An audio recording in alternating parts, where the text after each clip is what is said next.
إن الحمد لله نحمده ونستعينه ونستغفره ونعوذ بالله من شرور أنفسنا ومن سيئات أعمالنا إنه من يهده الله فلا مضل له ومن يضلل فلا هادي له أشهد أن لا إله إلا الله وحده لا شريك له وأشهد أن محمدا عبده ورسوله صلى الله عليه وسلم.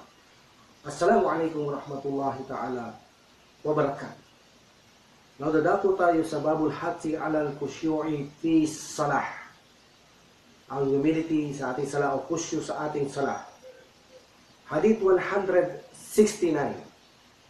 Wa Abi Hurairah radhiyallahu ta'ala anhu qala naha Rasulullah sallallahu alaihi wasallam an yusalli ar-rajulu yajur al-muqsirah muttafaqun alayhi wa lafdhu lil muslim wa ma'nahu an yaj'ala yadahu ala خاسرة.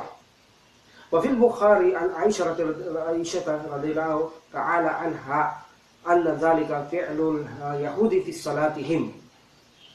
Isilaysay ni Abu Hurairah padalaan na ang Prophet sallallahu alaihi wasallam ipinagbawal niya ang paglalagay ng kamay sa ating mga waist o hips kapag tayo ay nagdarasal. Okay? So, ipinagbabawal niya na ilagay ang mga kamay sa ating mga waist or hips, sabihin natin, kapag tayo ay nagdarasal. Muttafaqun alayhi, Bukhari, Muslim.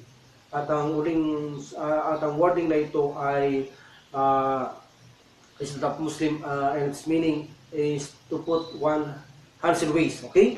Okay. So, sa narration naman ng Bukhari, sinabi ni Aisha, this is the practice of the Jews. So, this is the practice of the Diyos, ito ay gawain ng mga Hudyo. Ang pagdarasal ng kamay nila ay nakalagay sa kanilang hips or either na sa kanilang waist. So, ito ay ipinagbabawal ng Prophet Muhammad sallallahu alaihi wasallam, no? Dahil ito ay practice ng mga Diyos. Okay? Ikaw ay nagdarasal. Nasa kusyo tayo. Humbleness. Okay? Now, posisyon ito. So, kung titignan natin sa hadith na ito, makikita natin dito ang pagbabawal ng Prophet naha Rasulullah sallallahu alaihi wasallam. Pinagbabawal niya ito. So makikita natin dito, mayroong mga posisyon sa sala na makikita natin sa ibang mga Muslim. Ang mga posisyon na ito ay mali. At ang mga posisyon na ito ay mga gawain ginagaya misa sa syaitan, ang mga aso, or either ginagaya ang mga hindi mananampalataya. Ang lahat ng ito ay hindi pagpapakumbaba sa Allah subhanahu wa ta'ala. So ang kusyu ay hindi tama ang iyong kusyu. Ang iyong kusyu ay walang kataimtiman ang iyong pagdarasal dahil hindi ka nagpapakumbaba at nagpapasakop sa pagsasala dahil iba ang iyong ginagawang pamamaraan either ng ibang animales o shaitan o ng mga ibang hindi mananampalataya ang iyong pagdarasal. That's why ang iyong kusyu, ang iyong kataimtiman na sinasabing pagsasala ay wala dahil hindi ito pagpapasakop at pagpapakumbaba. Samantala kundi ang pagdarasal na ang mga kamay ay nasa hips o sa waist, ito ay gawaing pagmamataas. Salungat ito sa pagpapakumbaba. Salungat ito sa kusyu. So, ibig sabihin, isa ito sa proof na ang sala ay dapat maging humbleness ka. Hindi po pwede ang mapagmataas na posisyon. So, mayroon mga Muslim na kanya-kanya silang paglalagay sa kamay sa pagsasala, hindi na pinag-aaralan kung ano talaga ang tama. Mayroon mga nakalaglag pa nga ng kamay na ganyan, no? Nagsasala siya. Ito'y tanda rin ng pagmamataas, no? Kahambugan. Ikaw ay nagsasala, nakalaglag lang ang kamay mong ganyan, tapos sasala ka, ito rin ay tanda ng kahambugan. Wala silang pinagkaiba ng mga gawain ng mga Hudyo. So ito ay ayaw ng Prophet sallallahu alaihi wasallam. Ibig sabihin, ito ay isang halimbawa na lahat ng posisyon, even na pagpapatirapa o ano pa mang gawain, pagtayo ng mga mapagyuko, na mayroon lahat kasamang kahambugan, ito ay hindi parte ng kusyu. Ibig sabihin, mali ang gawain. Hindi ka taintiman, walang kusyu, walang pagpapasakop, walang pagpapakumbaba sa harapan ng Allah subhanahu wa ta'ala, kundi ang ginagawang pagsasala ay pagmamataas. Pagmamataas. See? Okay. Now, sa hadith na ito, ang arrogant ay ipinagbabawal kapag tayo ay nagdarasal, maging sa ating mga posisyon. Okay? At isa pa rito, imitating, o tinatawag na tashabbu, imitating to other religion, like the Jews. hindi ito pinapahintulot sa Islam. Even kahit na anong imitation, kahit na anong paghahalintulad, panggagaya sa kanila na walang benefits at hindi ito, especially kung ito ay sumasalangat sa Sharia ng pananampalataya Islam o nagbibigay ng pagtambal sa samantala, hindi ipinapahintulot ang pag-imitation o panggagaya sa kanila. Ipinapahintulot sa Sharia ng Islam ang imitation kung ito ay hindi sasalangat sa batas ng samantala, kung ito'y magbibigay kapakinabangan sa mga tao sa pananampalatayang Islam. Pero kung hindi, for example, paglagay mo ng ano ba benefits nito para gayahin mo? Wala. So, ibig sabihin, lahat ng panggagaya, kahit na anong reliyon, kahit na anong tao, even na sa mga animals, even na Satan, ay hindi pinapahintulot sa Islam hanggat ito ay walang pakinabang, walang benepisyo. Okay? So, ito ang hadith na ito, ipinapakita sa unang hadith, maging sa posisyon. Ang pagiging humbleness, ang pagiging pagkukumbaba, ay dapat gawin natin sa tamang posisyon na mapagkumbaba. Okay? So, ang Prophet ﷺ, pray as you see me pray, magsasala tayo kung paano natin nakita. Ang Prophet ﷺ, ano sinasabi niya, ano ang mga posisyon niya, yun ay tanda ng mga humbleness, ang mga posisyon at mga sinasabi natin. Yan ay mga part ng ating mga kusyon. Okay? So, yan ang hadith na ito. Huwag natin imitating din, mayroong umuupo imitation of shaitan, na kung saan inuupuan niya ang likod ng kanyang dalawang paa, abang ang kanyang paa ay nakatirik na ganyang patayo, doon siya nakaupo sa likod ng mga likuran ng paa niya. So ito ay pag-upo ni shaitan, or kaya naman nagpapatira pa na ang kamay nila hanggang siko sa sahig. Ito ay hindi pagpapakumbaba. Can you imagine, upong shaitan, pagpapakumbaba ba yan? Upong animalis, pagpapakumbaba ba yan? Ang pagpapatira pa ay katulad ito ng aso sa amin ng Prophet sallallahu alaihi wasallam na nakasahid sa sahig ang kanilang mga siko. Hindi tamang aral ang sinasabi ng mga babae, ilan na naririnig ko, na kapag babae ka, kailangan kapag babae, ang yung siko ay nakalapat sa sahig. No. Ang sala ng lalaki at sala ng babae ay iisa lamang. Walang tinuro ang Prophet sallallahu alaihi wasallam na ang sala ng babae ganito, ang sala ng lalaki ganito. No. Sala ng lalaki at babae, pray as you see me pray, sabi ng Prophet sallallahu alaihi wasallam. So yun, maling pangangatuliran, maling mga syubuhat. No?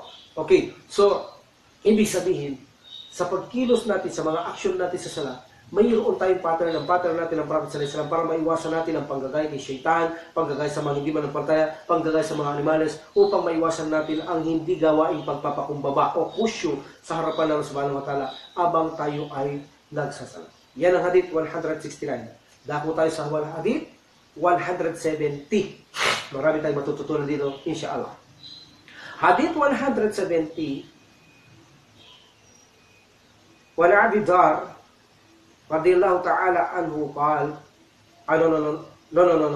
wa an Anas radiyallahu ta'ala anna Rasulullah sallallahu alaihi wasallam qal, idza qudima asya'u fabda'u bihi qabla an tusallul maghrib.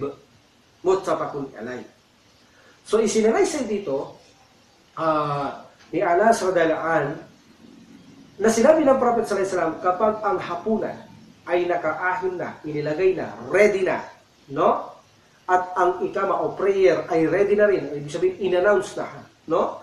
So, kumain na muna kayo. Start with the food before you pray. Kumain na muna kayo bago kayo magsala ng maghrib. Okay. So, sa hadith na ito, at alam natin maraming hadith ito, nakahalin tulad dito, like for example, kay Aisha dan Anha, ganoon din kay Abdullah ibn Umar dan na sinasabi nila sa kanilang hadith na kapag ang pagkain ay nakahapag na at ang ikama ay ipinpronounce na, parang same lang ito, ay kumain na muna bago kayo magsala.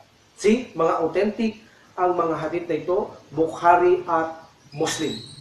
So, ano ang dahilan kung bakit kapag ang pagkain, ito ay sample lang sa Maghrib, dahil ang Maghrib, alam natin, may connection ito sa fasting, di ba? Pag-break ng fasting.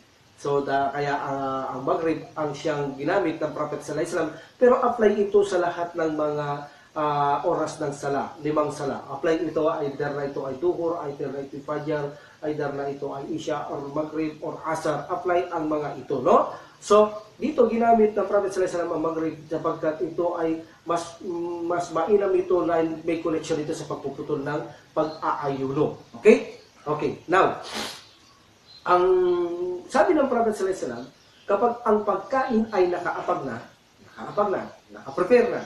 So, yan ang ikama, narinig mo. So, kumain na muna kayo at saka bago kayo magsala pagkatapos nyo kumain. Ano ang dahilan? See? Ano ang dahilan? So, alalahanin natin ang ating paksahin. Tayo ay nasa paksang khusyu. Okay. Nasa paksahin tayo ng khusyu. Una, tandaan natin ang benefit sa hadith na ito. If the meal is present. If the meal is present. Then, ikama was announced. Ang ikama ay ginawa na, mag-uumpisa na ang salat, to prepare the salat, so eat before salat. So, ito ay pinapakita na kapag ang pagkain ay nakahanda na, so, kumain na muna kayo bago magsala, kahit narinig nyo ang ikama. Anong ibig sabihin? Nagpapaikita ito upang mapangalagaan mo ang iyong konsentrasyon o kataimtiman sa iyong sala. Ano sabi natin nakaraan? Pangalagaan natin ang sala na huwag ma-distract o ma-disturb ng anumang panlabas at panloob. So ito ay panlabas, pagkain. So kapag ito ay inahahin at ikaw ay needs o kailangan mong kumain dahil gutom ka, kumain ka. Dahil kapag hindi ka kumain at nagsala ka, pumunta ka doon sa sala, habang nagsasala ka dahil gutom ka, nakita mo ang pagkain, so dito ang iyong konsentrasyon o kataimtiman ay masisira dahil madali kang mapokus sa pagkain, iniwanan mo, especially kung masarap ito. Ganon pinangangalagaan ng khusyu. Pwede ka naman magsala kahit hindi ka kumain. Oo, sabihin natin, pwede. Pero matitiis mo kayang hindi mo maalala pag kailangan si Shaitan nandyan. Lalo na in needs, kailangan mong kumain, gutom ka. So dahil dito para mapangalagahan ang khusyu, mapangalagahan, mabigyan ng seguridad, matiyak na ang iyong konsentrasyon, kataintiman sa iyong pagdarasal ay maging perfect, kumain ka na muna. Even na narinig mo ang kongregasyon, even na narinig mo ang ilan magsisimula na sa masjid, kumain ka muna sa ng Prophet sallallahu alaihi wasallam para mapangalagahan mo ang iyong khusyu. Ang khusyu ay ito ay general. Makikita natin ng hadith, ito ay general. No, ang kumain muna kayo bago kayo magsala. Narinig nyo ikama, even na ito sa masjid o even na sa iyong tahanan, ito ay apply pareho. General, itong hadith na ito. So, kumain na muna kayo para mapangalagahan ninyo ang inyong khusyu. So, ipinapakita sa hadith kung bakit pinakakain ka muna, para ikaw ay mapangalagahan sa iyong konsentrasyon, kataintiman kapag ikaw ay magdarasal, mapalayo ang focus mo sa pagkain. That's why kumain ka muna. See? Mga sample ito kung paano pinakikita na mapangalagaan ang ating mga khusyu. So, ibig sabihin, it show na kapag ikaw ay lumapit sa iyong pagdarasal, make sure you are free from anything that can make disturb your salah. You sure. You are free. Malaya ka sa anumang bagay na ma-disturb ang iyong salah. See? Pagkain, kumain ka dahil makaka-disturb yan sa iyong sala.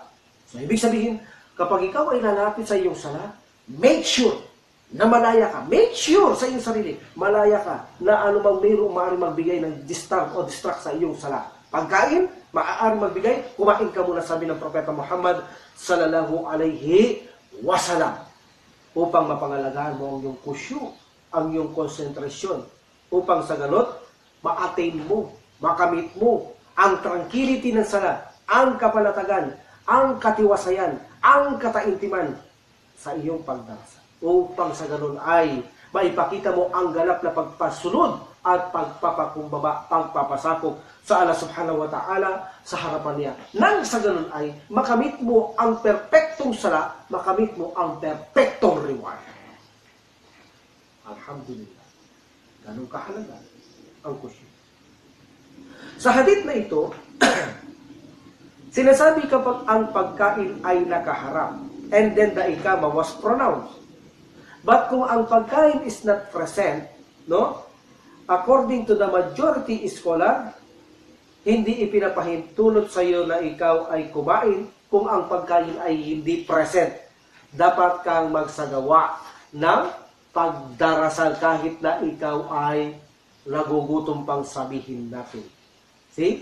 Hindi ito nakahanda. Walang nakaprepare. Lagring mo ikama, pumunta ka doon, even na gutom ka.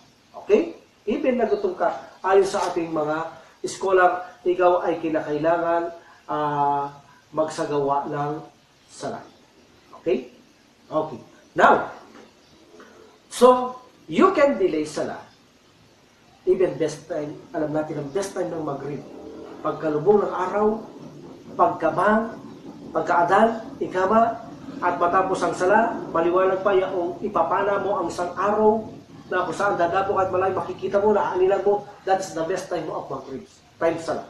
Napag-aralan natin yung mga time na yan, sala. At best time ng sala, makro, at hindi ka at iba pa. So, ang best time ng Maghrib, that's why pinili ito ng Prophet Sallallahu Alaihi Wasallam, no? At saka, alam natin may connection ito sa pag-break ng pag-fasting. Ang best time ng Maghrib ay yung oras na yun. Pero dahil nakaahin ang pagkain, no? So, and you desire the food. So, gusto mo kumain, ikaw, sabi naman scholar, kahit na hindi ka nagutom, maaari. Kahit na gutom ka naman, gutom ka, maaari. So, tama kayo. Yung opinion na kahit hindi ka gutom, inshallah, dadakuhan natin yan. Okay?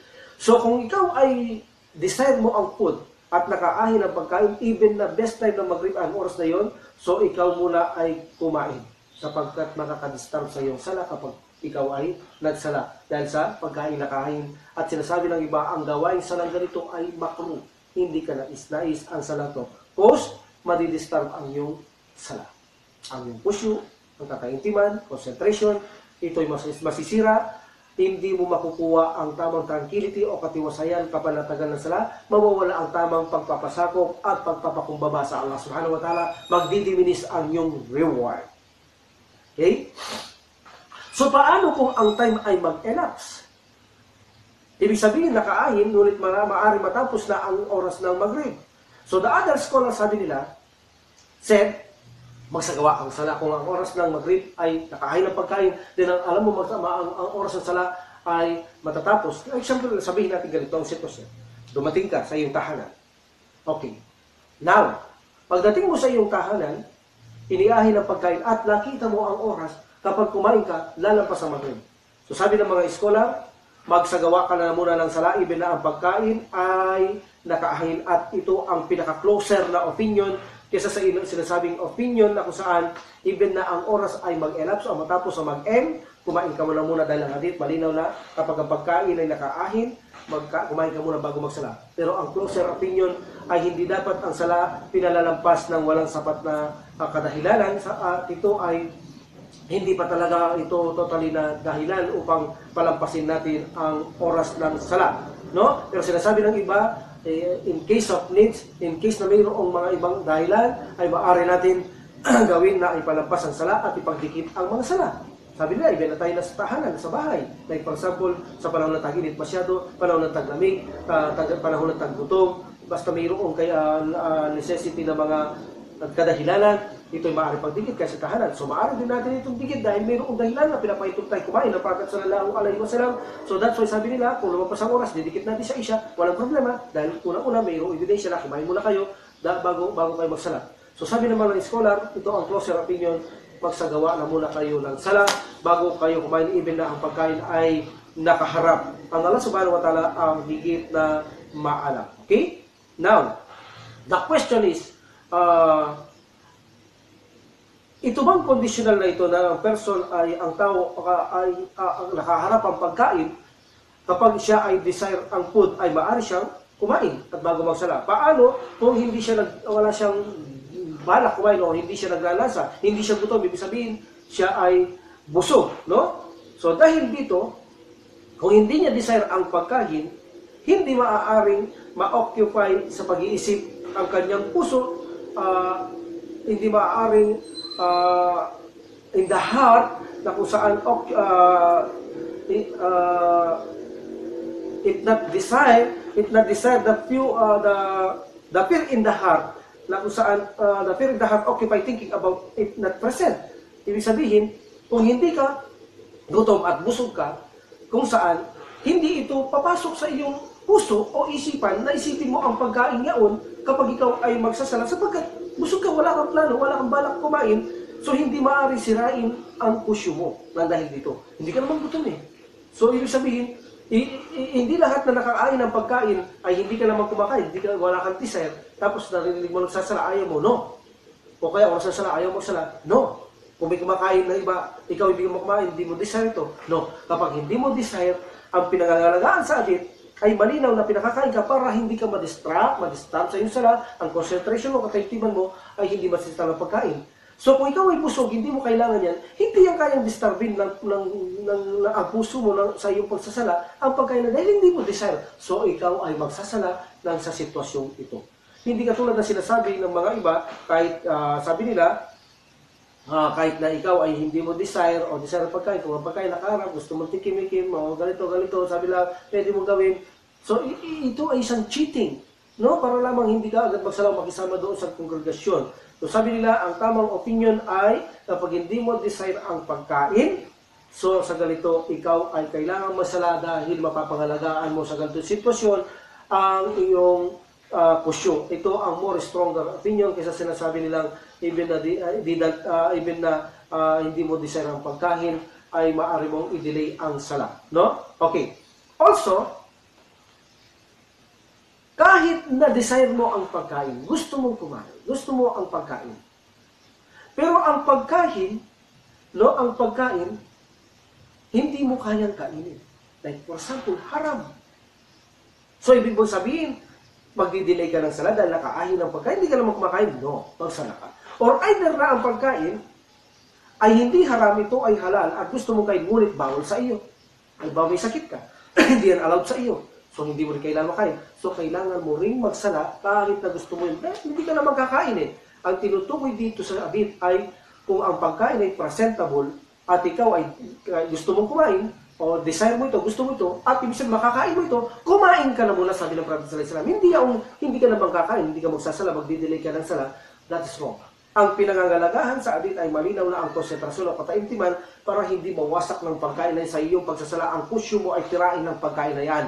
Ang na-shaitan nandyan. So, ibig sabihin, ang pangangalaga sa kusyo kung bakit pinakakain ka mo ng Prophet sallallahu alaihi wasallam para mapagalagaan mo ang perfection ng iyong kusyo, ang perfection ng kataimtiman, concentration, katiwasayan, kapalatagan, maganap ang ganap na pagsukot, pagpapakumbaba sa harapan ng Allah subhanahu wa ta'ala sa iyong pagdarasal. Okay? How about a person angry, gutom, pero hindi naman present ang pagkain sa kanya, wala sa kanyang harapan? Sa ganito, he makes Salatul Maghrib. Yes, of course, that's the answer, yes. Salatul siya Maghrib. Because dahil ang pagkakaroon ng attachment sa iyong sarili, kapag ang pagkain ay nakaharap, doon maaaring ma-disturb ang iyong sala. Pero kung wala namang pagkain na ihahain sa iyo, ikaw ay gutom, so hindi ito nakaka-disturb sa iyong sala. Like for example, kapag ikaw ay nag-aayun o kayo nagpa-fasting, kayo ay gutom, nakaka-disturb ba ito sa iyong sala? Hindi. Pero kapag mayroon kang nakikitang pagkain, that's why ang mga ibang nag-aayun, ayaw nilang nakakakita ng kumakain eh.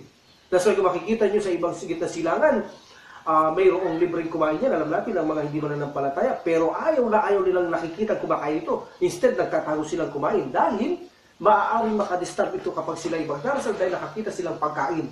See? So dahil dito, ayaw na lang nakakakita ng mga kumakain. So dahil dito, kapag ikaw ay hindi nakakakita ng pagkain, hindi naman nadidisturb ang iyong kusyo dahil wala kang nakikita. Pero kung may nakita ka, madaling madisturb ang iyong kusyo. That's why kahit nagutom ka, kung wala namang nakakain na pagkain, ikaw ay nararapat na magsagawa ng pagsasala. No? Ikaw ay nararapat magsagawa ng pagdarasal. Ang tanong, kung i-delay ko ba ito, makakamtan ko ba ang gantimpala ng kongregasyon? Ha? Depende. Depende sa iyong sitwasyon nito. Kung ang pagkain ay nakaahin, at ikaw ay kumain, at natapos ang kongregasyon, tsaka magsala doon, nakamit mo ba ang gantimpala ng kongregasyon kung ikaw ay nag-delay dahil sinunod mo ang hadith at ikaw ay desire mo talaga ang food, gusto mo kumain at nakaahin, then natapos ang kongregasyon, makakamit mo ba ang reward nila? Depende sa sitwasyon.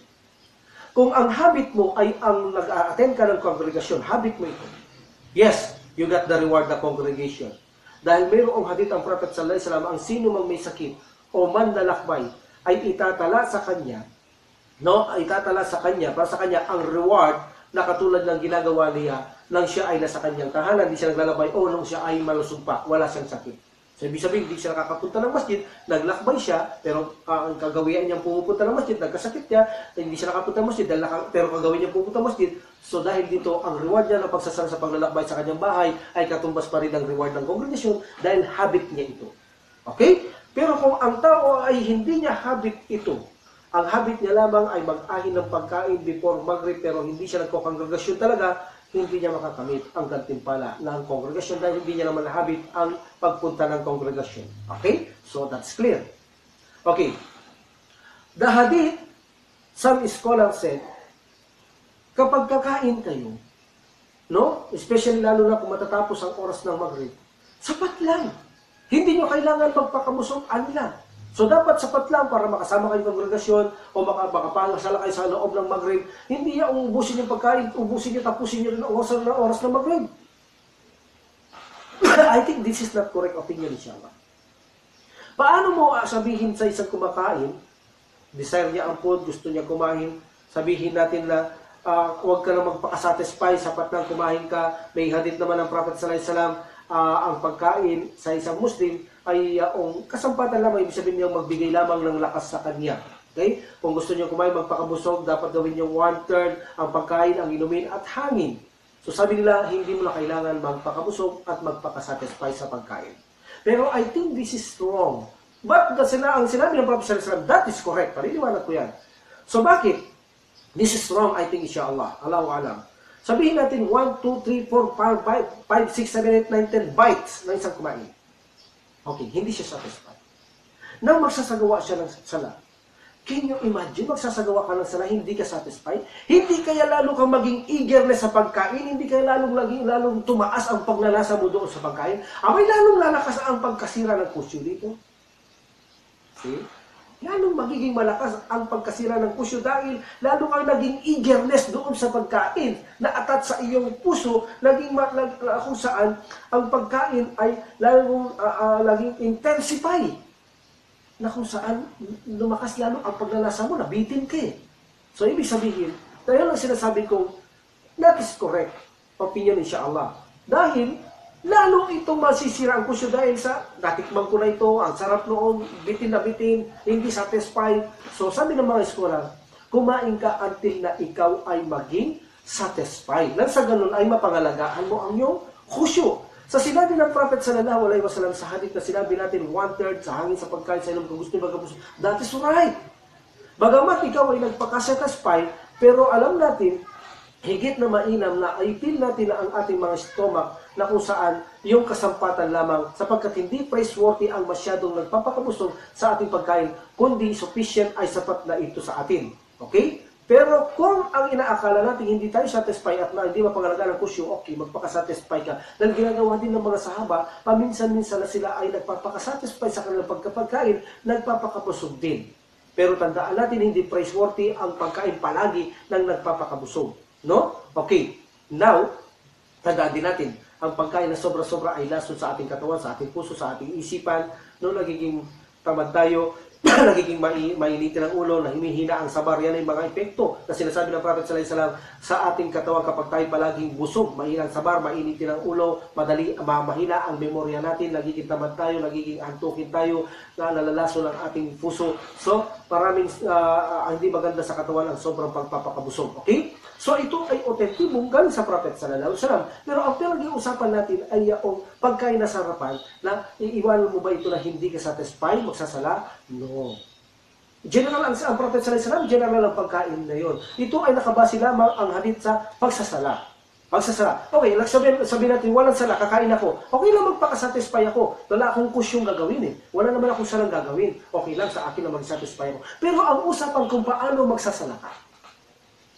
So, ibig sabihin, hindi ka satisfy, aalis ka doon.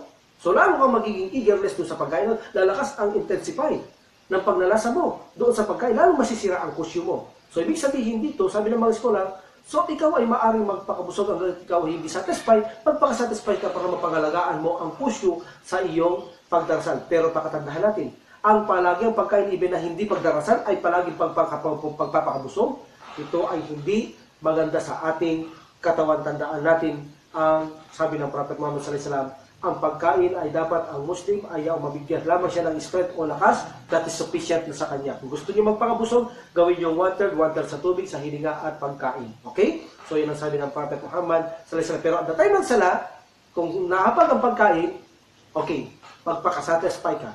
Dahil kapag hindi ka nakapag-satisfy, ibig sabihin, Kung kaya mo na hindi ka magpakabusog, satisfy na sa iyo, hindi ka nagpakabusog, kaya mo nang hindi sirain ang pusyo mo, okay na sa iyo, okay lang. Pero at the time na alam mong bitin ka pa, gusto mo pa, na tumigil ka, hindi ka pa satisfy, huwag magpaka-satisfy ka, sabi ng mga scholar, dahil hindi mo papapangalagaan ang pusyo kapag ganyan ang ginawa mo. Okay?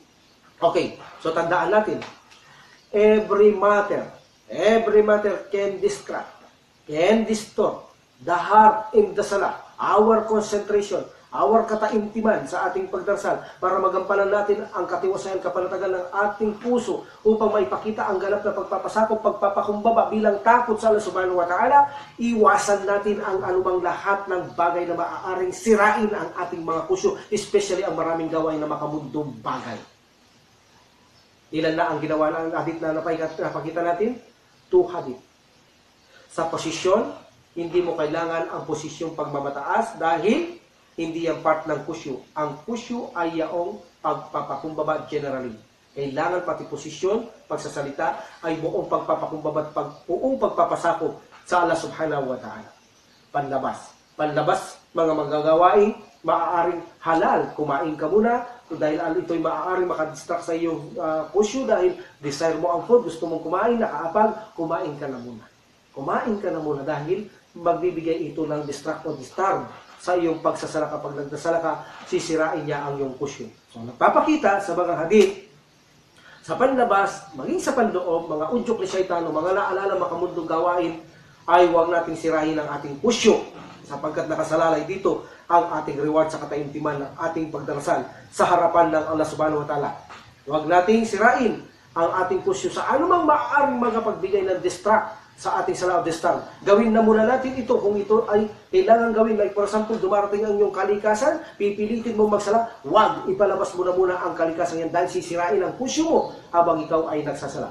So inshallah, dadako tayo sa susunod na hadith, sa susunod nating paksahin hinggil sa kusyo, sa mga hadith ng kusyo, inshallah. Alhamdulillah rabbil alamin, wassalatu wassalamu ala rasulillah, subhanakallahumma wa bihamdika, asyhadu an la ilaha illa anta, astaghfiruka wa atubu ilaik. Assalamualaikum warahmatullahi ta'ala wabarakatuh. Jazakumullahu khairan.